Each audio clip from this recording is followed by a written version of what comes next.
Fresh ভাবে আল্লাহর জন্য নিবেদন করব, সাথে আর কারোর সেখানে শরীক করব না।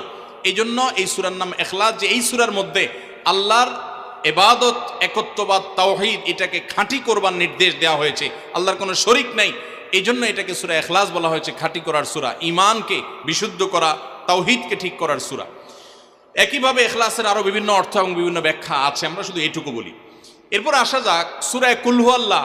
কেন আল্লাহ তাআলা এই সূরাটা নাজিল করলেন? কোরআনে কারীমের বিভিন্ন সূরা, বিভিন্ন আয়াত নাজিলের প্রেক্ষাপট আছে, যেটাকে শানে নুজুল বলা হয়।